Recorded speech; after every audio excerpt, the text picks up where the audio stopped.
Kung bago ka pa lang sa aking YouTube channel, please subscribe at i-hit ang notification bell para updated ka sa aking bagong videos. Pinoy Big Brother host may bagong pahayag sa lahat. Bianca Gonzalez, hinangaan ng karamihan. Ang buong detalye, alamin!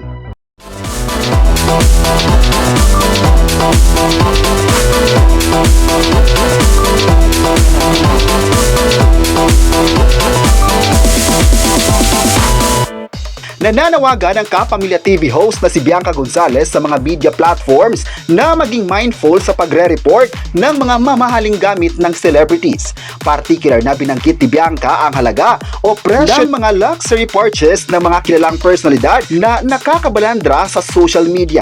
Sa kanyang X account, mabasa ang pakikiusap ng TV host. Tinukoy niya rito ang pagiging maingat sa pag-feature ng mga items online ng mga iba't ibang personalidad.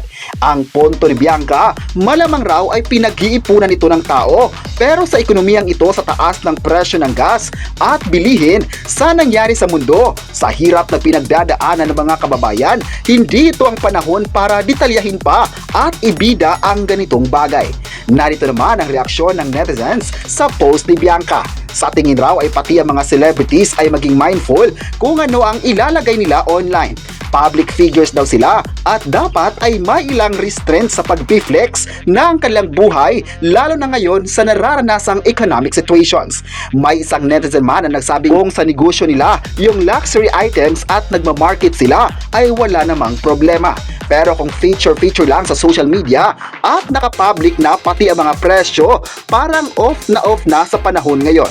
May isang netizen naman na nagsabing wala raw pakialam ang kahit sino, pinaghirapan at pinag-ipunan nila ito.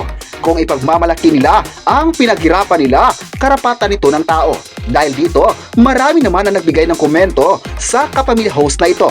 Ayon pa ng mga netizens, tama naman si Bianca Gonzalez dahil sa panahon ngayon, hindi na safe para sa isang tao na basta-basta lang magpo-post ng kahit ano sa social media. Mas maganda pa rin talaga na mag-ingat sa mga gagawing aksyon at para naman ito sa ikakabuti ng lahat.